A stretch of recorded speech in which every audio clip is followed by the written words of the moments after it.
Continuando con la disertación, es el turno de la doctora María Lazo,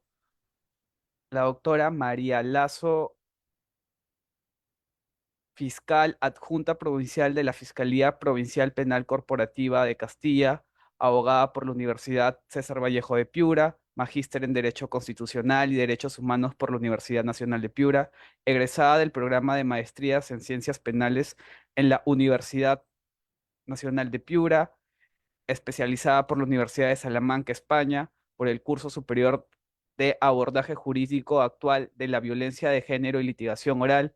También ejerce docencia universitaria en la Universidad Antenor Orrego Piura y Universidad Alas Peruanas de Piura.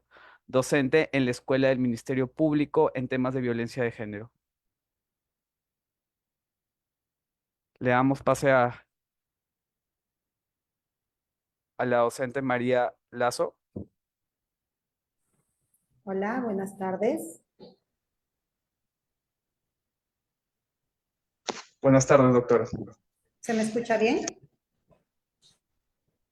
Sí, doctora. Adelante. Es un gusto para mí poder compartir con ustedes en esta oportunidad. Agradezco profundamente al Ilustre Colegio de Abogados de Piura por considerarme en poder participar en esta plataforma el día de hoy y poder pues interactuar a través de esta sala virtual con un tema que resulta ser sensible y necesario dentro de nuestro ejercicio profesional. Bajo esa línea he preparado unos ejes temáticos que nos van a permitir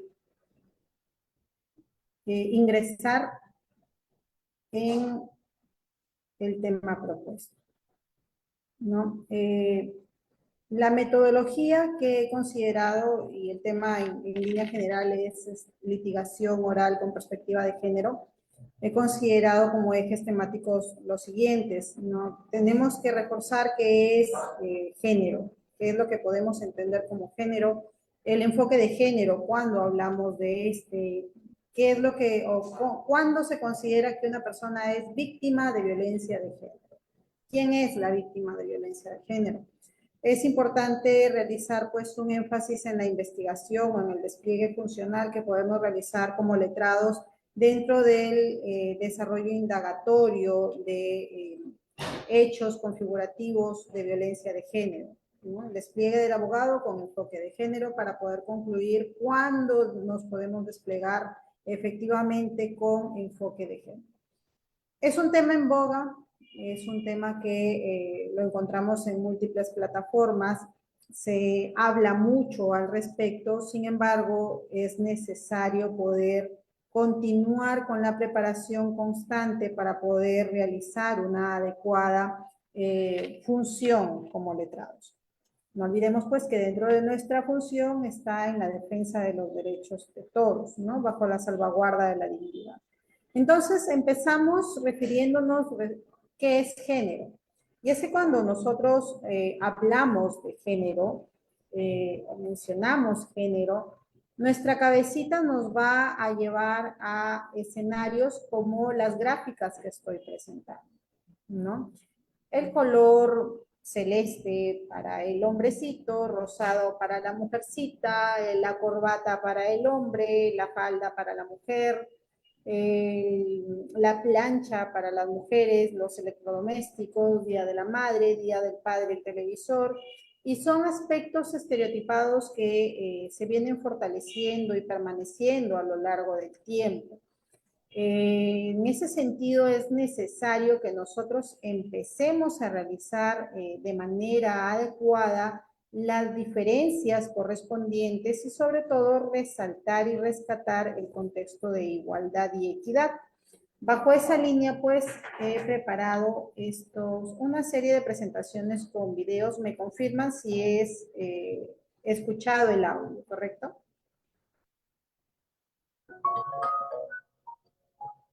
¿Se escucha?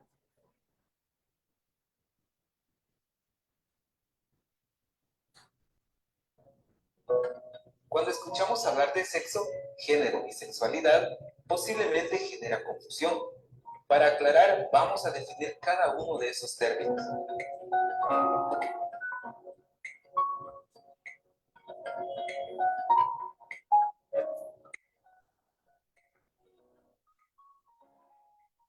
El sexo se relaciona con las características biológicas, físicas, fisiológicas y anatómicas que definen a los seres humanos como hombre y mujer.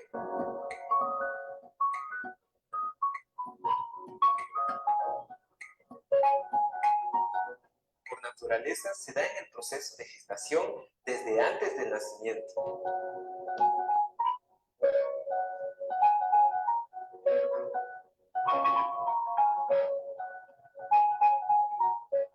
¿Qué es género?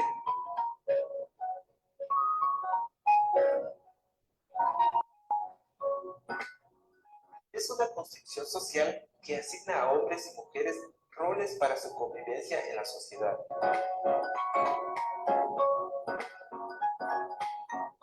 También es necesario mencionar que en la actualidad se habla de otro concepto, que es la identidad de género, concepto que vamos a analizar en otra cápsula informativa.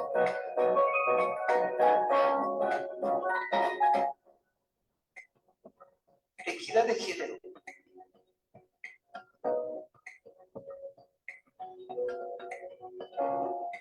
Se refiere a la igualdad de derechos, responsabilidades y oportunidades para mujeres y hombres, desde la niñez, adolescencia, juventud, hasta ser adulto.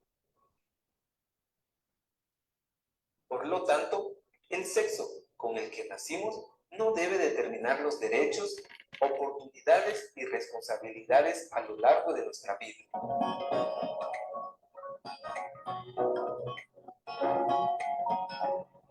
¿Qué es sexualidad?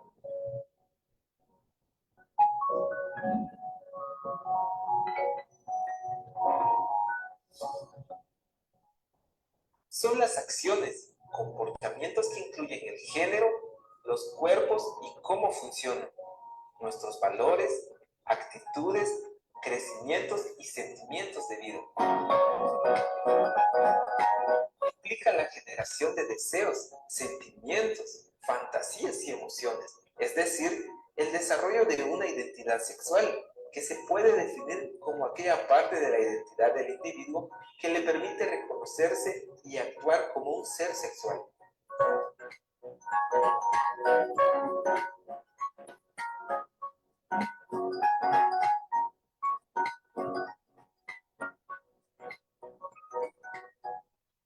Es que en realidad encontramos bastante material referido a la diferencia de género y sexo, ¿no? La identidad sexual en el marco de la sexualidad.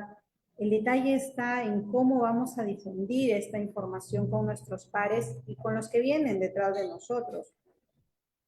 Como letrados deberíamos comprometernos más en esta temática, deberíamos difundir más, deberíamos participar de campañas para poder así prevenir olas de violencia como las que estamos viviendo. Y es que cuando nosotros nos vamos refiriendo al campo de sexo y género, pues existe en el ciudadano común, en el ciudadano de a pie, esta combinación o confusión de conceptos, ¿no? Entonces, nosotros tenemos siempre que resaltar en todo nuestro ejercicio profesional y definirlo y aprenderlo e interiorizarlo. Cuando hablamos de sexo, siempre nos vamos a referir a los aspectos biológicos, mientras que al género, a aquellos atributos o características que han sido socialmente construidas, son construcciones sociales. Y estas construcciones sociales diferencian lo femenino de lo masculino, que no es malo. ¿Cuándo es que viene esto a efectuar un efecto nocivo en el desarrollo interpersonal? Cuando empezamos a marcar estereotipos, cuando empezamos a razonar de manera estereotipada, cuando empezamos a realizar un atajo mental para poder sintetizar, resumir nuestras posturas en base a un estereotipo de género. Y es que hablar pues del estereotipo de género me permite a mí orientarme a este recurso de nulidad que es muy interesante, 453/2019 de Lima Norte, referido al análisis de un hecho de feminicidio. Y es que en el fundamento noveno de esta resolución, la Corte Suprema hace indicación a una serie de estereotipos que Si bien es cierto, los podemos leer y nos puede generar cierto rechazo de manera directa, no es algo tan ajeno a la realidad. En primer lugar, dentro de los estereotipos que la Corte Suprema describe y que se encuentran reconocidos por la doctrina, así lo señala, la mujer es posesión del varón que fue, es o quiere ser su pareja sentimental. De modo que, por ejemplo, no puede terminar una relación romántica, iniciar una nueva relación sentimental o retomar una relación anterior. Recordemos el caso de Avi Agreda, ¿no? Aquella joven que fue quemada en Lima por un supuesto pretendiente que además pues había sido su amigo, y como la joven efectuó una interacción con él de modo amical, este señor pues se hizo una perspectiva, unas ilusiones, pensó que llegaría a ser enamorado, pareja de ella, pero tras ver la realidad pues adoptó una conducta agresiva contra ella. Y entre sus múltiples declaraciones él decía que su intención era quemarle el rostro porque como ella se sabía bonita, ella se creía bonita, entonces ella utilizaba esa belleza para poder jugar con los sentimientos de él. Entonces, bajo esa línea, ¿qué es lo que tenemos como estereotipo? La mujer es posesión del varón. Entonces, como es posesión del varón, ella debe estar sometida a lo que dice el varón. Ella no debe tener un margen de independencia y autodeterminación para elegir cuándo iniciar, permanecer o terminar una relación sentimental. La mujer es encargada prioritariamente del cuidado de los hijos y las labores del hogar, se mantiene en el ámbito doméstico. Por ello, según este estereotipo, la mujer debe priorizar el cuidado de los hijos y la realización de las labores domésticas. Y aquí me detengo un poquito porque yo lo he vivido y creo que algunas personas que están en esta plataforma también lo han vivido. Ubiquémonos y retornemos a la época de pandemia. Aquellas mujeres que efectuamos función y que hemos hecho un home office, realmente ha sido muy complejo, muy complicado participar entre tus propias diligencias, tus actividades de oficina y en combinación estar atenta en este caso mis hijas, el colegio, la conexión, las clases, el recreo, no te distraigas, avanza. Es algo que ya tenemos bastante arraigado y ligado en el cuidado de la mujer respecto a los hijos. En un marco de separación, la línea general es que quien se queda con los hijos es la mujer y el hombre alas y buen viento. Entonces, ¿qué tenemos? Independientemente del nivel académico o socioacadémico y cultural en el cual nos podemos encontrar, este estereotipo tiene una vigencia bastante fuerte, bastante arraigada y sobre todo consolidada, diría yo. Siguiente estereotipo, la mujer es objeto para el placer sexual del varón. En razón a este estereotipo, la mujer no puede rechazar un acto de acoso u hostigamiento sexual. Es objeto sexual del hombre. Igual en esta plataforma, nos vamos a sentir identificadas si vas caminando por la calle con un vestido ceñido, o nuestra ciudad es muy calurosa, escote o un vestido corto, y porque estás utilizando un vestido corto significa que estás predisponiéndote a recibir todo tipo de piropos, entre comillas, de individuos a quienes tú no conoces y no tienes confianza. A mí me ha tocado y yo sí regreso y encaro. Pero también he visto y me ha pasado que cuando encaran se hacen los ofendidos. Y es como que si la mujer tuviese que agradecer porque le lanzan un piropo. Realmente tenemos bastante pan por rebanar al respecto y hay bastante trabajo por realizar. Este marco de concientización que nosotros tenemos que realizar con nuestros pares y con las personas que están a nuestro alrededor es pues de suma importancia y necesidad para poder disminuir los márgenes de violencia en este tipo de relaciones interpersonales. Otro estereotipo que resalta la Corte Suprema es que la mujer debe ser recatada en su sexualidad, por lo que no puede realizar labores que expresen su sexualidad. volvemos al tema de la vestimenta. En esta oportunidad me voy a ubicar en el típico ejemplo del car wash. Cuando pasamos por nuestras vías, vemos la publicidad del car wash.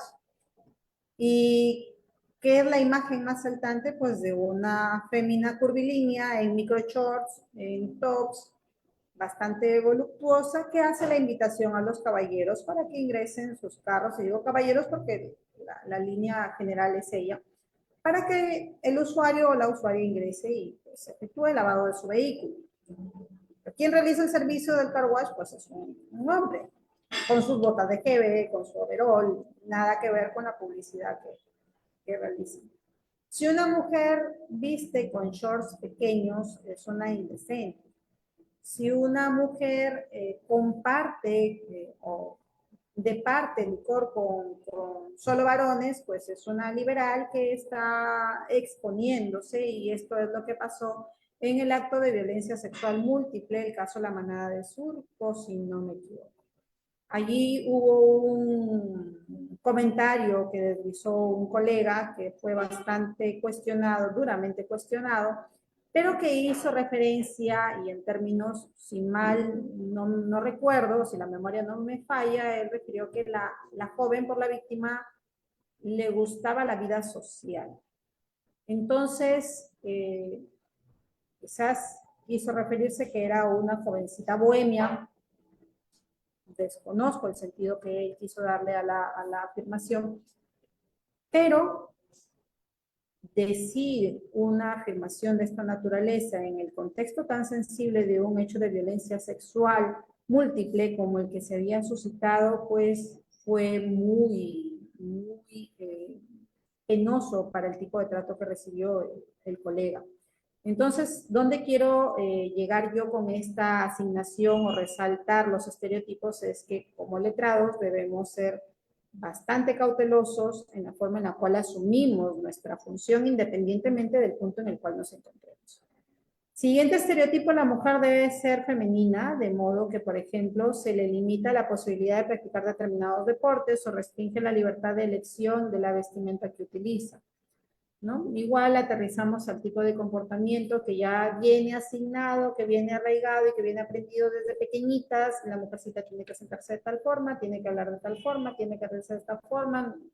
Entonces, realmente ser criada mujer en un contexto machista en el cual tenemos en general, pues es muy complejo hoy por hoy, más aún con estos temas en boga.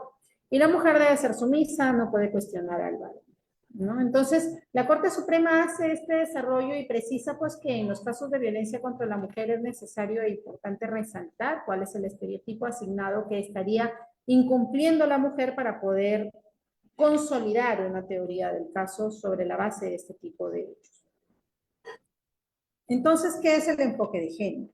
Cuando hablamos de enfoque de género, y aquí yo tomo esta fuente del Ministerio de la Mujer, el proceso de modernización de la gestión pública que desarrolla bajo la visión de un Estado moderno al servicio de las personas, mujeres y hombres. Ello implica una transformación de los enfoques y prácticas de gestión, concibiendo sus servicios o intervenciones como expresiones de derechos de los ciudadanos.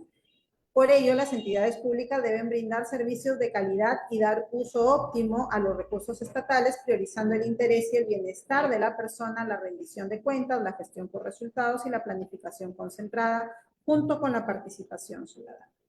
Me detengo aquí.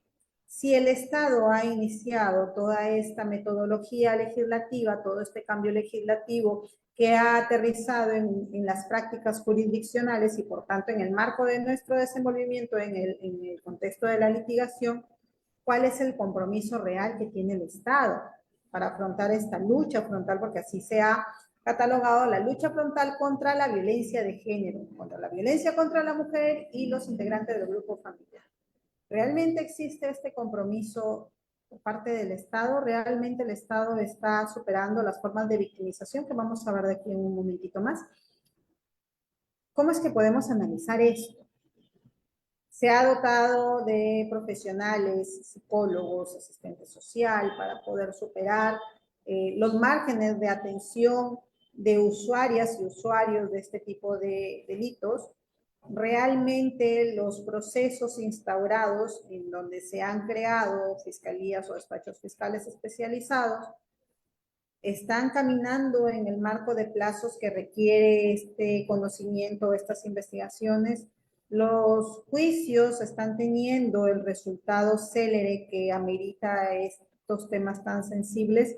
Las cámaras diésel realmente se están realizando de manera óptima, sin caer en reprogramación tras reprogramación.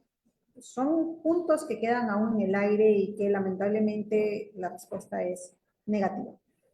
En este marco, el Poder Ejecutivo, gobiernos regionales, gobiernos locales están obligados a adoptar políticas, planes, programas y proyectos integrando de manera transversal los principios que señala la Ley de Igualdad de Oportunidades entre mujeres y hombres y que coinciden con los lineamientos que en materia de igualdad establecen las políticas nacionales de obligatorio cumplimiento. ¿Qué significa? De que en nuestro país tenemos nosotros normas que vienen de data anterior al 2015, en donde empieza la ley 30364 y todo el bloque legislativo pertinente. Tenemos leyes anteriores y una de ellas pues es esta ley de igualdad de oportunidades. Vuelvo a preguntar, ¿existe realmente compromiso por parte del Estado, del gobierno, para realizar adecuadamente este trato de igualdad de oportunidades, este marco equitativo, esta lucha contra la violencia? Dista mucho la realidad con la intención. Tenemos la transversalización de género. Este es un término también que se viene conjugando con el enfoque de género. Fernando Ávila menciona que es transversalizar y es que viene por parte de esta mención que no se ha recogido aún, pero que se está debatiendo en los temas dogmáticos referidos a violencia de género.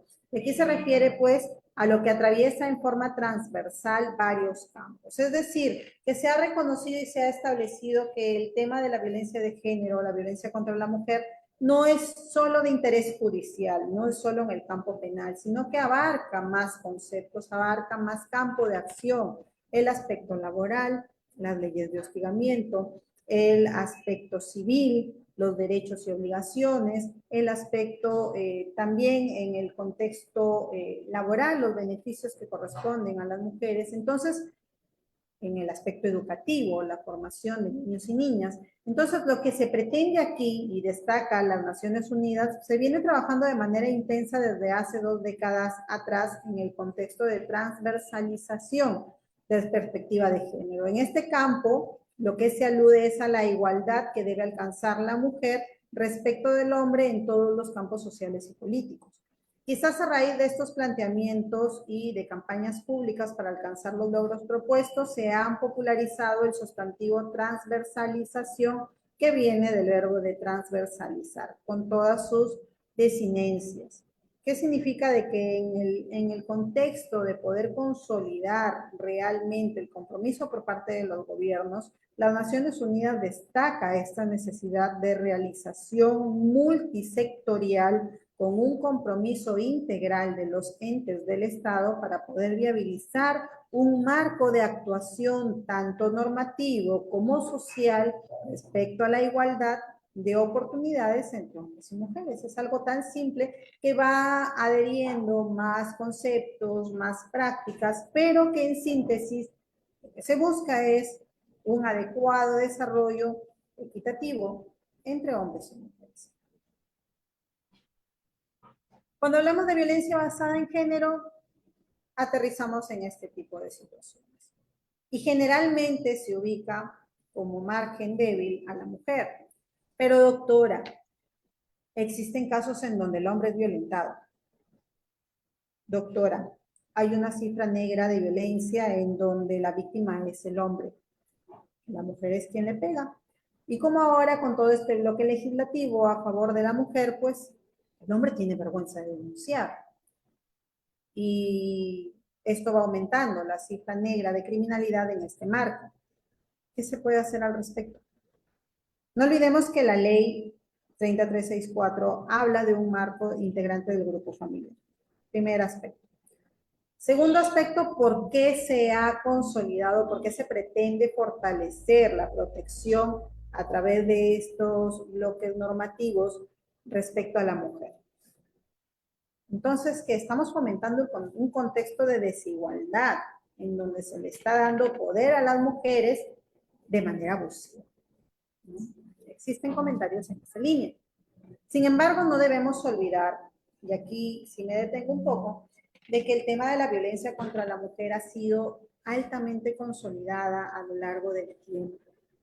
Incluso nuestros antecedentes legislativos,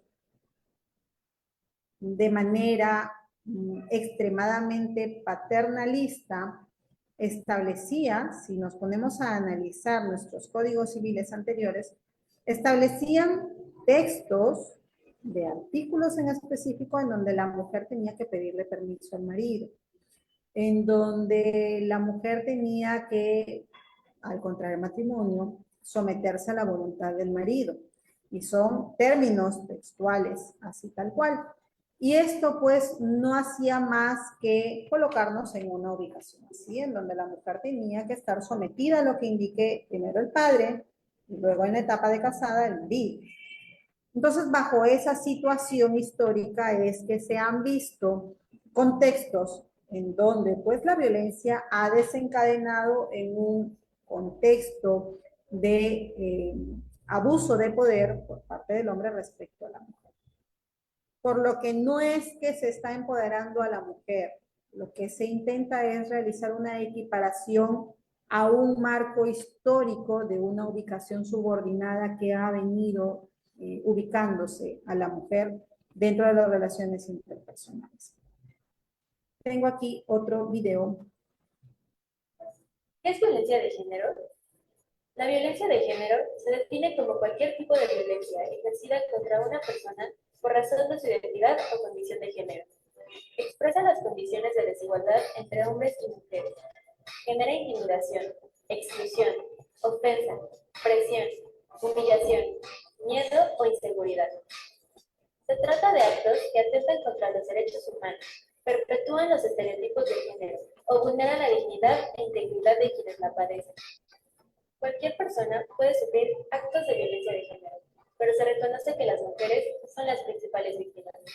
Estos son algunos ejemplos de violencia de género. Chistes sexuales u obscenos, comentarios o bromas acerca de la vida privada o las supuestas actividades sexuales de una persona. Invitaciones, llamadas telefónicas o mensajes electrónicos indeseables y persistentes. En la universidad o fuera de esta, seguir a una persona de la universidad al hogar, acecho. Gestos ofensivos con las manos o el cuerpo. Contactos físicos indeseados. Insinuaciones u observaciones marcadamente sexuales. Exhibición no deseada de pornografía. Pedir favores sexuales a cambio de subir una calificación, aprobar una materia o una promesa de cualquier tipo de trato preferencial. Amenazar a una persona de reprobarla, bajar de puesto o cuestiones similares si no se mantiene un contacto sexual, entre otros. En cualquiera de estos casos, debes saber que la UNAM te respalda. Denunciar. ¿Por qué es importante hacerlo? Ayuda a desnaturalizar el fenómeno de violencia. Se tiene un registro del número de casos. Se puede identificar a un mismo sujeto agresor. Por ello, es importante que sepas cómo actuar, dónde y a quién dirigirte si eres víctima de violencia. Entonces, pregunto yo, si existe este compromiso y esta predisposición para realizar esta lucha frontal, ¿dónde queda la difusión de ello? ¿No? Como les indico, hay múltiple material de otros países. ¿Dónde queda nuestro propio desarrollo? ¿Dónde queda el compromiso? Incluso de los grupos profesionales. Y es que cuando hablamos de violencia basada en género, me voy a permitir referirme a CEDAW. Y aquí define a la violencia basada en género como una de las manifestaciones de discriminación.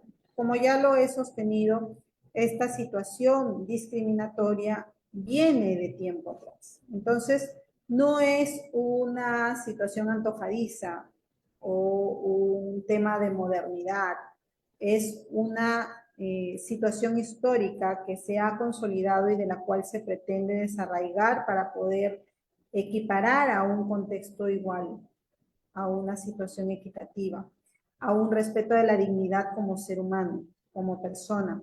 Entonces, estos contextos, estas manifestaciones de desigualdad cuya causa principal, de discriminación, cuya causa principal es la desigualdad de género, esto es las relaciones asimétricas de poder entre hombres y mujeres, señala que constituye una forma de discriminación que impide gravemente que la mujer goce de los derechos y libertades en pie de la igualdad con el hombre. Cuando hablamos de discriminación, pues sabemos que es todo tipo de distinción, exclusión o restricción basada, en este caso, por el sexo de la víctima. Entonces, aquí lo que se pretende es que esta persona sea objeto, sea menoscabado, sea anulada en su reconocimiento de derechos y, por tanto, pues minimizada en su forma de trato, independientemente de su estado civil, sobre la base de la igualdad del hombre y la mujer, de los derechos humanos y de las libertades fundamentales. Cuando hablamos de una discriminación estructural, pues básicamente es aquella que se presenta como un problema público en la política nacional de igualdad de género. Aquí es un modelo de discriminación estructural contra las mujeres, lo cual parte del reconocimiento de la existencia de operación de un sistema de género vigente en la sociedad, en este caso nacional, y que estructura la vida y el accionar de mujeres y hombres. Tiene en su base un conjunto de patrones socioculturales discriminatorios, reforzando su asignación desigual de roles. Recordemos los mecanismos de planificación familiar, ¿sí? Recordemos cuando se establecía pues que la llamada a realizarse la correspondiente operación para no reproducir era la mujer.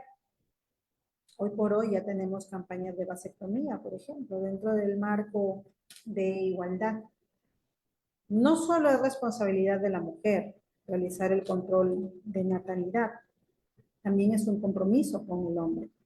Entonces, bajo esa línea es importante y necesario que se realicen este tipo de campañas de difusión, que se realicen, pues, concientización colectiva. La Declaración de las Naciones Unidas sobre la eliminación de violencia contra la mujer, y miren, aquí yo he tomado esta fotografía del año 1875, la tomé de la red, referida pues a una forma de castigo que realizaban contra las mujeres revoltosas, aquellas mujeres que reclamaban sus derechos o que simplemente desobedecían al hombre. A ello me refiero con los tratos históricamente consolidados. Señala pues la declaración respecto a la violencia de género que todo acto de violencia de género que resulte o pueda tener como resultado un daño físico, sexual o psicológico para la mujer, inclusive las amenazas de tales actos, la coacción o la privación arbitraria de la libertad, tanto así que se producen en la vida pública como en la privada. Hoy por hoy, año 2024, aún tenemos en latitudes de nuestro departamento hechos en donde el marido le pega a la mujer porque simplemente el menú no le gustó o porque se le ocurrió a la esposa pues preparar la misma comida del día de ayer o porque él llegó borracho y maloliente y ella no quiso tener relaciones sexuales con él. Y como ella se negó, pues él le pega diciéndole que ella tiene otro marido y la fuerza a tener relaciones sexuales. Situaciones como estas se dan. No son historias de una novela o serie dramática. Es nuestra realidad actualmente, 2024. Tenemos otro. Cualquiera puede ser víctima de violencia intrafamiliar. Tu madre, tu hermano, tu vecina, incluso tú. Abre los ojos.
La dependencia, tanto emocional como económica, tiene un marco muy fuerte.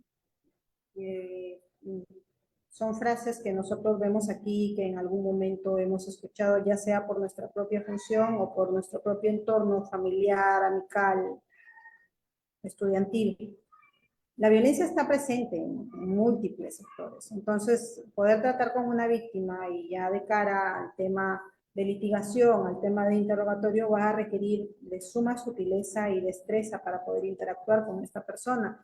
La víctima, si bien es cierto, ha sido sometida a un hecho criminal que genera una victimización primaria, tiene un conjunto de emociones, un conjunto de situaciones que van a impedir que tenga una adecuada interacción. Ahora imagínense una víctima de este tipo de violencia. Yo siempre catalogo a este tipo de víctimas como víctimas especiales porque han tenido un vínculo con su agresor. Y no solo un vínculo esporádico, sino que han desarrollado una relación, están conectadas por un contexto, ya sea familiar, laboral, amical. Hay una interacción precedente. Y como propia interacción también hay una expectativa y una ilusión incluso respecto a cómo se iban a dar las cosas. Y aquí vamos a ver cómo es la victimización y, bueno, la doctrina hoy por hoy ya establece tres tipos de victimización. La victimización primaria es aquella que suscita en el contexto del hecho criminal, no el hecho de padecer el golpe, de padecer el insulto, esa es la victimización primaria. La victimización secundaria son aquellas situaciones en donde la víctima se ve involucrada en el desarrollo del proceso penal, en la investigación, en las diligencias, el plazo, el tener que ser sometida a una evaluación médico-legal, el tener que ser sometida a una evaluación psicológica, el tener que ser sometida a interrogatorios, el tener que recibir las notificaciones a su domicilio. Toda esta situación desencadena en un marco de estrés que propicia una victimización llamada secundaria. Y la victimización terciaria, hoy por hoy, pues es conocida como aquella que se realiza en el marco de la sociedad, por ejemplo, y que incluye también a los hijos. Por ejemplo, un acto de violencia sexual que es publicitado en los diarios y los hijos de la víctima de esta violación, mira, ahí va el hijo de la violada. Entonces, o al hombre a quien les indican el acto de violencia sexual, ahí va el violador. Entonces, la victimización terciaria es aquel contexto social que involucra ya sea a la misma víctima e incluso al agresor, porque el agresor también puede padecer victimización secundaria en estos campos de rechazo, ¿no? Tenemos además de la necesidad de incorporar la perspectiva de género, ya sea en nuestro despliegue y en el marco normativo, porque es necesario, pues, erradicar la formulación de sesgos, la formulación de razonamientos sesgados sobre la base de los estereotipos de género. Y aquí voy a dejar sobre la línea el razonamiento que fue cuestionado del juzgado colegiado de Ica en el caso denominado el calzón rojo. ellos realizaron una valoración probatoria con una hilación argumentativa que justificaba su decisión final. Sin embargo, entre su línea argumentativa incorporaron un razonamiento sesgado o un razonamiento estereotipado, referido a que la víctima al momento de la comisión del hecho vestía una truza de encaje rojo y que por las máximas de la experiencia se vinculó así. Cuando una mujer efectúa la vestimenta de este tipo de prenda es porque está predispuesta a tener un encuentro sexual. Situación que no coincidía con el tipo de personalidad de la víctima descrita en el protocolo de psicología forense, ¿no? Entonces, puede ser que el razonamiento haya sido adecuado en su línea general y bastó la incorporación de esta afirmación estereotipada para realizar una ola de cuestionamiento incluso internacional respecto al famoso caso del calzón rojo. Me quedan pocos minutos. Cuando hablamos de litigación oral, lo que imaginamos, ¿no? Nos imaginamos en un despliegue airoso, en el íter del juicio, y pues dejo también sobre la mesa este caso de O.J. Simpson, bastante nutrido para el tema de la litigación oral. Tenemos pues que Nakazaki, cuando se refiere al juicio oral, lo ubica como la fase centro neurálgica del proceso penal, y efectivamente es en donde se realiza pues la presentación de todo el acervo indagatorio obtenido en el marco de la investigación. Ya sabemos que en la investigación preparatoria recabamos elementos de cargo y elementos de descargo. En palabras de Beitelman y Maurio, tenemos que el juicio oral es público, concentrado, con vigencia estricta del principio de inmediación. Entonces es aquí en donde nosotros como letrados vamos a tener esta posibilidad de presentarlo recabado a través de nuestra destreza argumentativa, nuestra destreza de oralizar. Entonces, yo podré tener todo mi acervo probatorio sólido, pero si no tengo la destreza y no tengo la metodología adecuada para presentarla, pues simplemente no va a tener el efecto que debería tener. Entonces, de este modo, salvo casos muy excepcionales, los testigos, los peritos deben comparecer, hay que saber efectuar un adecuado interrogatorio, hay que saber efectuar la extracción de información por parte de nuestros órganos de prueba. No olvidemos que en el marco del interrogatorio, la estrella no soy yo como abogada, la estrella es el órgano de prueba, testigo o perito. Entonces, ser sutiles si vamos a interrogar a una víctima. Mucho ojo aquí. Pero doctora, la víctima es una mentirosa y me corresponde a mí, en mi marco de defensa, pues demostrar que ella es la mentirosa y que toda su sindicación es movida por un aspecto subjetivo. Sí, te corresponde, eres el llamado, la llamada para realizar ello. Pero, ojo aquí, ten cuidado que estás frente a una persona titulada como víctima. Entonces, si tú efectúas un trato demasiado hostil y frontal, en cristiano el choque, la víctima tiene un arma contra la cual tú no vas a poder lidiar, que es su expresión de emociones, su llanto. Y si en el marco de tu interrogatorio, en tu línea de teoría, propicias que la víctima desencadene esta evidencia de llanto, créeme que quien va a quedar mal eres tú. Y quien va a sumar puntos va a ser el relato de la víctima, por su expresión emotiva. Entonces, es importante y existen doctrinas respecto a la psicología del testimonio penalista. Y no solo en el tema penal, porque ahora con el tema de la litigación oral en las otras ramas es importante que como letrados empecemos a estructurar nuestras destrezas para interactuar en este tipo de diligencias. Reforzamos que el juicio oral, nuestro Código Procesal Penal lo describe como la etapa principal del proceso. Las etapas del juicio, del juicio, su fase inicial, la instalación, el alegato de apertura. ¿Por qué aquí el alegato de apertura? Porque si yo voy a realizar mi alegato de apertura sobre la base de un sesgo o una afirmación estereotipada, valoremos adecuadamente si conviene realizar una afirmación de esa naturaleza. Seamos bastante cautos en el manejo de los estereotipos. Salvo que tú quieras indicar el estereotipo asignado incumplido, podría realizarse. Sí, puede ser un estereotipo, la expresión emotiva. ¿Por qué? Porque se expresa como la frágil, la débil, la persona completamente vulnerable. Y al manifestarse como vulnerable, nuestra psiquis va a propiciar esa necesidad de protegerla. Entonces, estratégicamente hablando, yo creo que el manejo de este tipo de situaciones debe realizarse con mucha cautela e inteligencia. No nos dejemos ganar. No nos dejemos dominar por la emoción confrontacional en ese momento.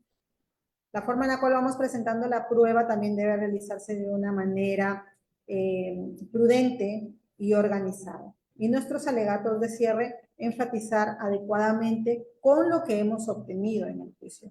Si hemos visto una postura, de la víctima que evidentemente desdice su argumento inicial, resaltémoslo y si es posible textualmente como lo ha señalado. No divaguemos, ni agreguemos, ni señalemos adjetivos, porque esto va a desmerecer nuestra función.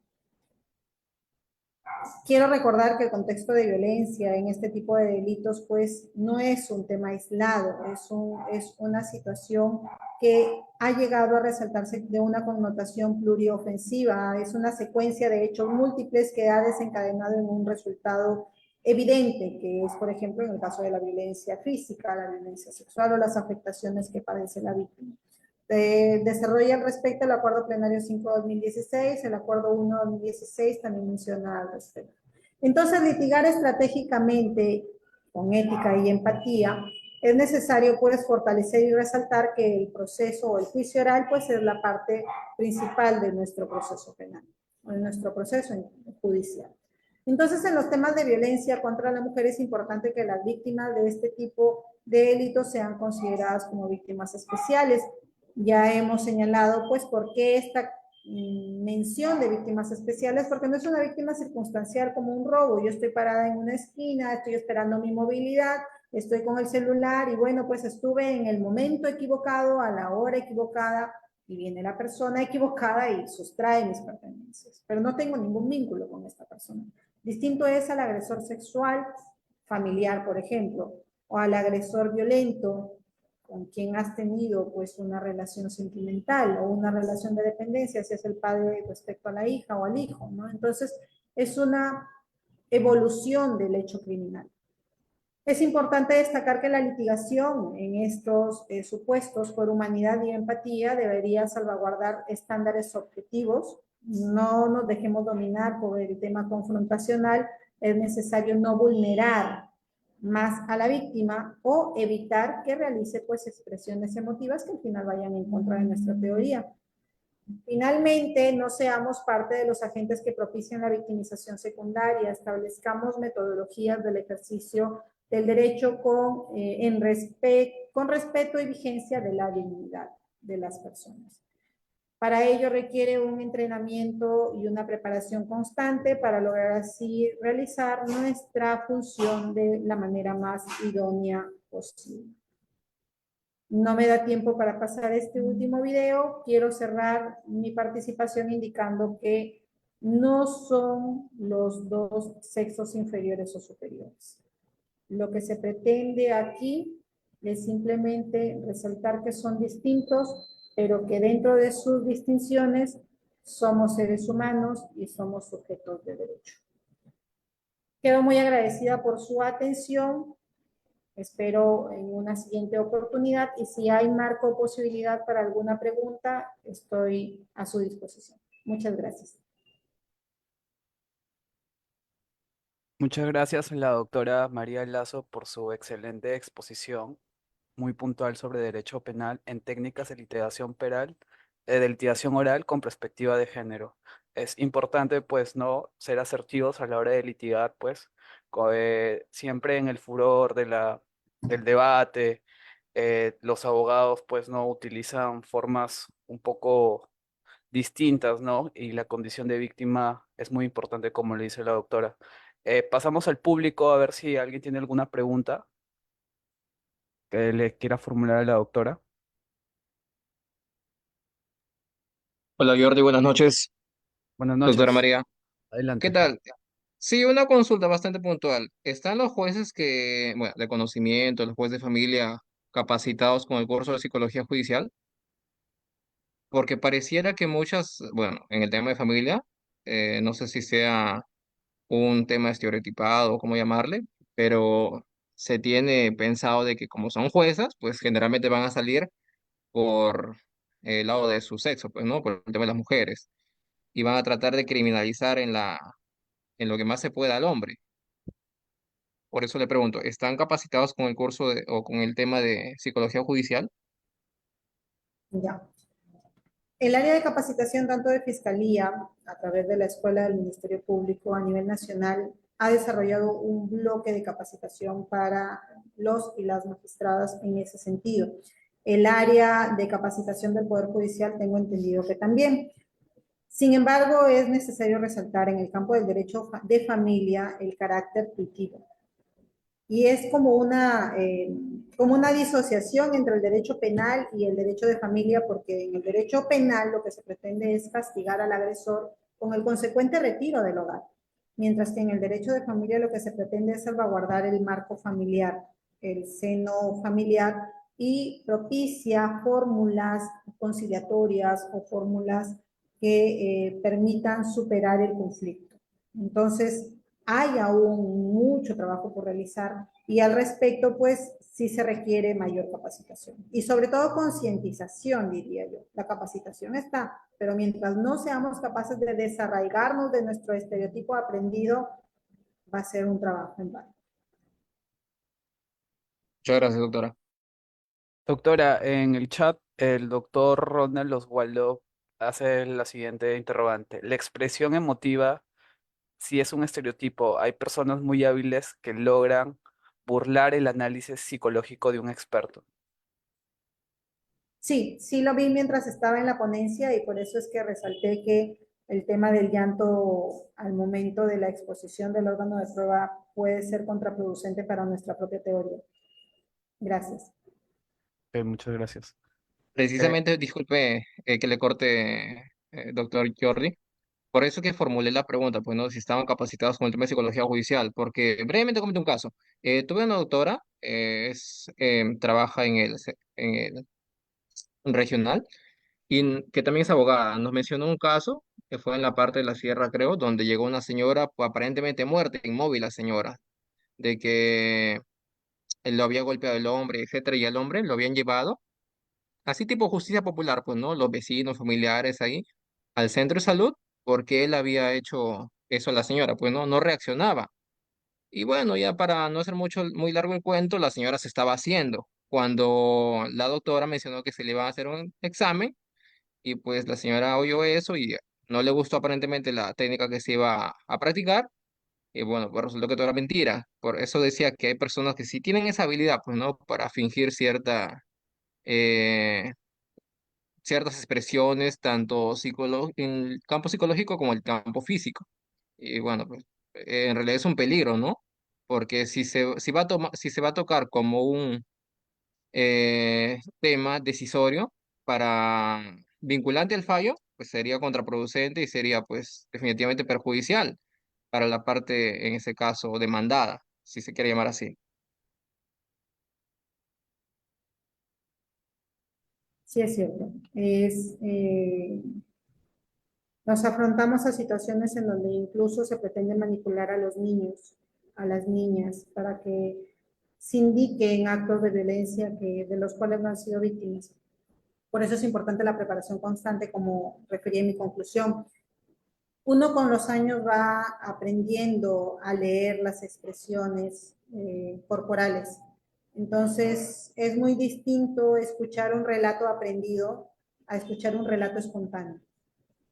Por eso refiere, ¿no? Son estrategias y técnicas que uno tiene que ir desarrollando para poder perfilar adecuadamente nuestra forma de litigación.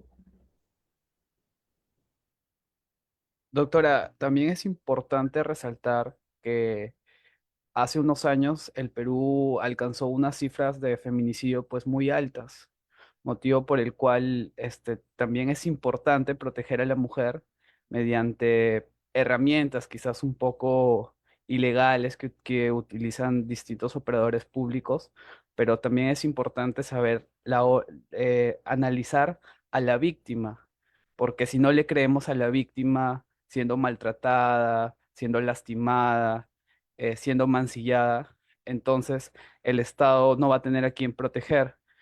Si vemos las cifras de hace unos años, pues el Perú tenía unas cifras exorbitantes de violencia de género y medidas por el cual también es importante no decir que todas son víctimas, ¿no? Sino tener un trato más ameno, más calmado, más, más de protección. No, no sé qué opina al respecto. Yo siempre he referido de que debemos dar un trato más humano. Es sumamente penoso cuando estamos en turno y ver en el área de violencia familiar, en las comisarías, que llega la mujer o la víctima, independientemente, llega la víctima a querer denunciar, a querer interponer su denuncia y lamentablemente el personal policial está ocupado o ocupada con un caso anterior con detenido y le tienen que decir, madrecita, tienes que esperar. Pasa una hora, pasa otra hora, pasa otra hora y al final esta persona que iba a denunciar termina retirándose. ¿Por qué? Porque no hubo el personal necesario para poder realizar la recepción de su denuncia. Quien quita y quizás al retornar a su domicilio se convierte en una víctima más de feminicidio. Otra situación que también vemos es que generalmente este tipo de denuncias las materializan cuando los niños están en el colegio.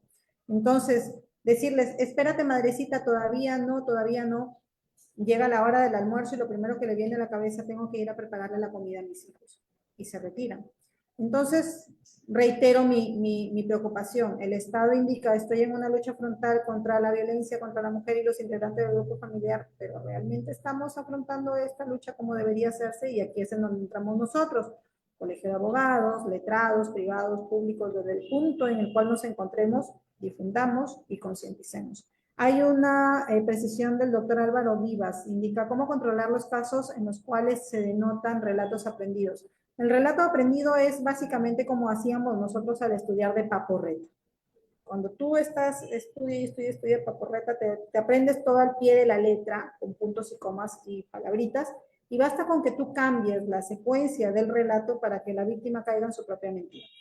Entonces, por eso es el tema de la psicología del testimonio. Hay un libro al respecto. Por eso es el tema de la preparación del interrogatorio. Puedes preguntar, sin que caigas en una pregunta repetitiva, tú puedes realizar este desorden de hechos para que la víctima pues, se pierda en el relato. Es importante realizar esto. El doctor Edilberto indica cuáles serían las principales técnicas de litigación que son más aceptadas. Más que una técnica, doctor, yo diría que es un aspecto metodológico del cual yo pretendo con la temática del día de hoy realizar un contexto de concientización. Porque la técnica la vamos desarrollando nosotros mismos, nuestra propia metodología, nuestro propio desarrollo. La técnica de litigación es única. Las técnicas que nosotros sabemos para incorporar prueba material, para manifestar un refresh, para manifestar un contradictorio. Entonces, eso es una técnica irrefutable. Lo único que yo pretendo con la metodología o la temática propuesta es que aterricemos un poco a la realidad a la cual nos afrontamos y seamos más cautos en la forma en la cual nos desenvolvemos, sin caer en apasionamientos, ni mucho menos en cuestiones que generen un efecto nocivo a nuestra propia teoría.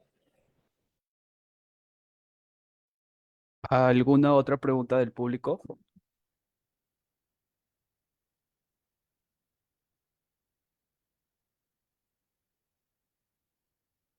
Al no ver alguna otra pregunta del público, quiero extenderle otra vez nuestro agradecimiento a doctora María Lazo por su excelente disertación. Pasamos a la siguiente exposición, por favor. Muchas gracias, un abrazo. Muchas gracias, doctor.